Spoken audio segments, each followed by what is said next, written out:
Veins తో బాధపడుతున్నారా? భారతదేశంలోనే బెస్ట్ ట్రీట్మెంట్ అందించే ఏకైక హాస్పిటల్ ఏవిస్. నమస్తే రమగారు. నమస్తే జయ. శ్రీరామనవమి శుభాకాంక్షలు అండి. నీకు కూడా జయ. సుమన్ టీవీ ప్రేక్షకులందరికీ శ్రీరామనవమి శుభాకాంక్షలు. మనం ప్రతి సంవత్సరం మాట్లాడుకుంటాము అంగరంగ వైభవంగా ప్రతి వీధిలోనూ, అంటే ప్రతి గ్రామంలో రామాలయం అనేది ఖచ్చితంగా ఉంటుంది కదా రమగారు, ఏ దేవాలయం ఉన్నా లేకున్నా. రామాలయం అంటే కనీసం రామభజన మందిరమైన ఉంటుంది. భారతదేశంలో రామ మందిరం లేని ఊరే లేదు. అవును అవును, చాలా బాగా జరుగుతుందండి. పెళ్లి వేడుకలు అంగరంగ వైభవంగా చేస్తారు, చక్కగా పందిళ్ళు వేస్తారు. ఇక భద్రాచలంలో అయితే చెప్పనక్కర్లేదు.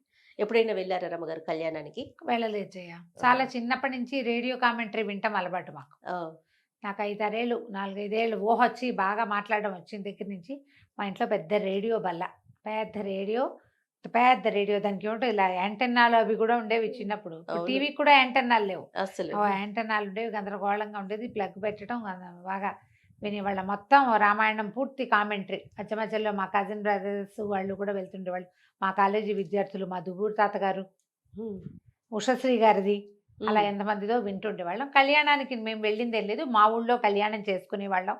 ఓకే, మాకు సొంత ఇళ్లలో కళ్యాణం చేసుకునే అలవాటు కూడా ఉంది. అందుకని భద్రాచలానికి వెళ్ళాల. ఓకే, భగవంతుడు కూడా కళ్యాణం చేస్తారండి మీరు? ఇంట్లో కూడా కళ్యాణం చేసుకుంటాం. మాకు అదృష్టం ఏంటంటే భద్రాచలంలో ఏ చిత్రకూట మండపంలో అయితే కళ్యాణం జరుగుతుందో అది భగవత్ ప్రసాదం వల్ల. మా తాతగారే దాన్ని స్వయంగా నిర్మించారు. దాని నిర్మాణ పర్యవేక్షణ మా తాతగారే 1960s చిత్రకూట మండపం కట్టినప్పుడు తాతగారే అప్పుడు జీర్ణాలయ ఉద్ధరణ చేశారు కదా 60లో. అవును, నేను కూడా పుట్టలేదు, నేను పుట్టడానికి అప్పుడు ఇది ఆ చిత్రకూట మండపం తాతగారి దగ్గరుండి కట్టించారు. ఆ మండపంలోనే మనకి కళ్యాణం జరుగుతుంది కదా. అప్పుడు వెళ్ళేవాళ్ళు, బహుశా నా చిన్నతనంలో, నేను పుట్టకముందు వెళ్ళేవారు, తర్వాత కూడా వెళ్ళేవాళ్ళు అనుకుంటా. నాకు బాగా ఊహ వచ్చేసరికి తాతగారు పెద్దవారు అయిపోయారు. 1-2 సార్లు వెళ్ళటం తెలుసు నాకు, అంతకంటే బాగా తెలియదు. ఎప్పుడు ఇలాగే తర్వాత మా ఊళ్ళో ఉన్న భజన మందిరంలో కళ్యాణం చేసేవాళ్ళు. చుట్టుపక్కల దేవాలయాల్లో ఉన్నాయి. ఇప్పుడు హైదరాబాద్ వచ్చేసి వివాహం అయిపోయిన తర్వాత ఇక్కడ చాలా చోట్ల మేము కళ్యాణాలు చేసుకోవటము, ఇంట్లో చేయటము. మాకు వేద పాఠశాల ఉంది కదా మా మరిది గారికి, అక్కడ కళ్యాణం చేయటం, నిరుడు కళ్యాణానికి మేమే కూర్చున్నాం పీటల మీద. అవకాశం ఉందిగా. అవునవును, కానీ పీటల మీద కూర్చోవటం అదొక అనుభూతి కదా రమ్మగారు. అదో సంతోషం, అదో ప్రత్యేకమైన అనుభూతి కదా. రాముల వారు మనకు అల్లుడైపోతాడు, సీతామహాతల్లి మనకి కూతురు అయిపోతుంది. ఎంత అద్భుతంగా ఉంటుందో. మరి పండుగ యొక్క విశిష్టత ఒక్కసారి మాట్లాడుకుందామండి. మనకి 2 యుగాల ముందున్న రాముడు మన మీద ఎలాంటి బలమైన ముద్ర వేశాడంటే, అన్నిటికీ రాముడే. మనకి మంచివాడని చెప్పుకోవాలన్నా రాముడే, ధైర్యశాలని చెప్పుకోవాలన్నా రాముడే, ధర్మాత్ముడని చెప్పాలన్నా రాముడే. మంచి అన్నయ్య, మంచి నాన్న, మంచి కొడుకు, మంచి భర్త, మంచి రాజు. ఇప్పటికీ మనకి రామరాజ్యమే కావాలి. అంతటి ప్రభావవంతమైన ముద్ర వేశాడు రాముడు. మన ముందు యుగాలకి చెందినవాడు. మన ముందు యుగంలో కృష్ణుడు ఉన్నాడు, అంతకుముందు యుగంలో ఉన్నవాడు శ్రీరాముడు. అంత అద్భుతమైన ముద్ర వేసిన రాముడికి పుట్టినరోజు జరుపుకుంటాం. భారతదేశం అంతా పుట్టినరోజు జరిపితే తెలుగునాట మాత్రం పెళ్లి రోజు కూడా జరుపుకుంటాం. అవును, అయితే ముందు కాలంలో లేదు, కానీ కంచర్ల గోపన్ గారు, రామదాస్ గారు ప్రవేశపెట్టిందే కళ్యాణోత్సవం. సీతారాముల కళ్యాణం జరిగింది నవమి నాడు కాదు, కానీ ఆయన వివాహం కూడా అభిజిత్ లగ్నంలో జరిగిందనే చెప్పబడుతుందట. అంచేత ఏ అభిజిత్ లగ్నంలో ఆయన జన్మించాడో అదే లగ్నంలో వివాహం కూడా చేయటం కోసం ఇట్లా మధ్యాహ్నం పూట కొంచెం లేటుగా మొదలు పెడతారు కదా. ఊరూరా కళ్యాణ మండపాలు వెలుస్తాయి. మనకి తెలుగునాట అంతా ప్రత్యేకంగా కనపడుతుంది. రామ అనే 2 అక్షరాలు అత్యంత సులువుగా పలకగలిగేవి, మనని తరింపచేసేస్తాయి.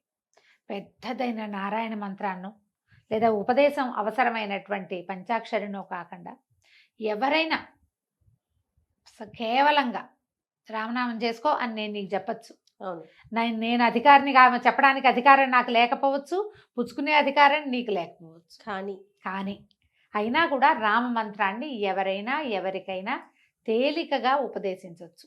తారక మంత్రాన్ని గురుముఖత తీసుకునే అద్భుతమైన వ్యవహారం కూడా ఉన్నప్పటికీ కేవలంగా రోజు రామనామం చెప్పుకో అని మామూలుగా ఎవరైనా ఎవరితోటైనా చెప్పేసేయచ్చు.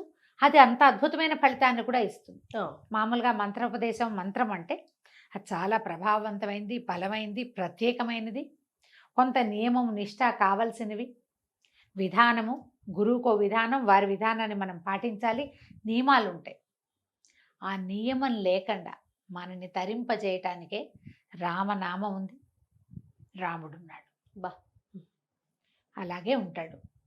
ఇప్పుడు ఈ కథల్లో మనం చెప్పుకునే కథల్లో భగవంతుడే రాముడుగా అవతరించాడు. వాల్మీకి రామాయణంలో సుస్పష్టంగా చెప్పబడుతుంది, నేను వీళ్ళ యందు అవతరిస్తాను అని ఆయన చెప్పాడు స్వయంగా బాలకాండలో. చెప్పిన తర్వాత జరిగిన పుత్రకామేష్టిలో పాయసం వచ్చింది. పుత్రకామేష్టిలో ఉన్న యజ్ఞపురుషుడు పాయసం తీసుకొచ్చి ఇచ్చాడు దశరథుడికి, ఆయన 3 భార్యలకి పంచుకోమని. ఆయన ఒక ఆవిడికి ఒక సగభాగము, రెండో ఆవిడికి పావు భాగము, మూడో ఆవిడికి 4వ భాగము, ఇట్లా చొప్పున 2 భాగాలు మధ్యలో ఆవిడికి దక్కేలాగా చేసి పంచిపెడితే, పాయసాన్నంలో అర్ధభాగంగా అంటే దశరథుని తాలూకు తపశ్శక్తిలో, తపో ఫలితంలో సగభాగంగా భగవంతుడు జన్మించాడు. కానీ ఆయన పుట్టిన నాటి నుంచి వెళ్ళిపోయే నాటి వరకు, అవతారం చాలించి నిష్క్రమించే నాటి వరకు తనని భగవంతుడుగా ఎక్కడా ఎప్పుడు ఏ సందర్భంలోనూ చెప్పుకోలేదు. అవును, భగవంతుడిగా ప్రవర్తించలేదు. ఒక అద్భుతమైనటువంటి అతిమానుషమైనటువంటి మానవుడిగానే కనిపించాడు. అలాగే ప్రవర్తించాడు. మానవులకుండే రాగద్వేషాలు అనుభవించి చూపించాడు. సీత తప్పిపోయినప్పుడు, ఆమెని ఎత్తుకెళ్ళిపోయినప్పుడు ఒక భార్య వియోగాన్ని స్పష్టంగా అనుభవించాడు ఆయన. భార్య కోసం ఎంత ప్రయత్నం చేయాలో అంతా చేశాడు. ఒక స్నేహితుడు తన్ని ఆశ్రయిస్తే అతని కోసం ఎంత మటుకు వెళ్ళాలో, స్నేహితుడి కోసం ఎంతకు తెగించాలో అంతవరకు వెళ్ళాడు. ఒకరు తనని ఆశ్రయిస్తే, విభీషణుడు ఆశ్రయించాడు, మా తండ్రి అన్న దుర్మార్గుడు, అతను ధర్మం తప్పాడు, నన్ను వెడలగొట్టాడంటే నాతో ఉండు, నిన్ను రాజును చేస్తానన్నాడు. ధర్మం ఎవరి పక్కనుందో వాళ్ళ పక్కనలా ఉన్నాడు. సుగ్రీవుడి దగ్గర అట్లాగే కదా ఉన్నాడు. అన్నదమ్ముల్లో ఒకరిని సంహరించి రెండో వాడిని రాజును చేయటం సాధారణంగా వింటే అది కరెక్ట్ కాదనిపిస్తుంది మనకి. కానీ ఎవరి యందు ధర్మం ఉందో వాడితోటే ఉన్నాడు. సుగ్రీవుడు ధర్మం తప్పి వాలి రాజ్యం తీసుకోలే, కానీ వాలి ధర్మం తప్పి సుగ్రీవుడి భార్యను తీసుకున్నాడు. వాలి అడిగేట, నువ్వు నన్ను అన్నయ్య ఆశ్రయించుంటే నీ భార్యను తీసుకొచ్చి చేతిలో పెట్టేవాడిని, నువ్వు సుగ్రీవుడు ఆశ్రయించవని. నువ్వు సుగ్రీవుడి భార్యని, అతను జీవించి ఉండగా అతని భార్యని నీ భార్యగా చేసుకున్నావు, నువ్వు అధర్మంలో ఉన్నావు. సుగ్రీవుడు ధర్మంతో ఉన్నాడు. ఒక ధర్మం తప్పిన వాడితోటి నా భార్యను వెతుక్కోవడానికి సహాయం కూడా నేను అడగనన్నాడు. నిజానికి వాళ్ళు మహాబలవంతుడు. రావణాసురుడు ఆయన తోకలో ఉన్న ఓ చిన్న వెంట్రుకతో సమానం వాలికి. వాళ్ళని ఆశ్రయిస్తే చాలా సులువుగా పని అయిపోయేది. కానీ రాముడు ధర్మం తప్పడు. అధర్మంగా ప్రవర్తించేటువంటి వాలితోటి స్నేహాన్ని కూడా ఆయన ఇచ్చగించాలి. మనుషులు ఎలా ఉండాలో అలా చేసి చూపించాడు. నువ్వు ధర్మంతో ఉండు, బలవంతుడు కాదు, ధర్మాత్ముడితో ఉండు. బలవంతుడితో ఉంటే కొన్ని పనులు అవుతాయి, కానీ ఒక్కొక్కసారి వాడి బలం నీ మీదకి అతి బలంగా ప్రవర్తించవచ్చు. కానీ ధర్మాత్ముడితో ఉంటే వాడు ఎప్పుడూ ధర్మంతోటే ఉంటాడు, తన విధి విధానం ప్రకారం ఉంటాడు. అలాంటి ప్రత్యేకమైన వ్యక్తిత్వం ఉండటం వల్లే రాముడు ఇప్పటికీ మనకి ప్రత్యక్ష దైవంగా ఉన్నాడు. ఆయన ఏ మహిమలు చూపల, మహత్యాలు చూపలేదు, ఏది ఎవరికి ఇచ్చేసినట్టుగా మనకి కనపడదు. అంటే ఒక ఏదైనా కోరుకోగానే ఇప్పుడు కుచేలుడికి కృష్ణుడు అతనికి రాజ్య సంపదలు చాలా సంపదనిచ్చాడు, అలాంటిది చేయలే, శక్తితోటి చేశాడు, బలంతో, ధర్మంతో, న్యాయబుద్ధితోటి చేసినట్టే కనిపిస్తుంది. మనిషిగా ఎలా ఉండాలో, ఒక పరిపూర్ణ మానవుడు ఎలా ఉండాలో అలా ఉండి చూపించాడు. కాబట్టి రాముడు మనకి దైవంగా ఉన్నాడు. ఆ రాముడిని ప్రతి సంవత్సరం ఆయన పుట్టినరోజు నాడు తలుచుకోవటం, ఆయన తాలూకు ప్రత్యేకమైన కళ్యాణ గుణాలకి కారకురాలైనటువంటి సీతామహాసాధ్విని కూడా ఆ రోజునే తలుచుకుని ఆమెను ఆయన పక్కన కూర్చోబెట్టి ఇద్దరికి వివాహం జరిపి, ఆ వివాహ వేడుక మన చేత్తోటే చేస్తున్నంత సంతోషంగా ఆనందంగా జరుపుకునేందుకు మనకు ఒక అవకాశం లభిస్తుంది.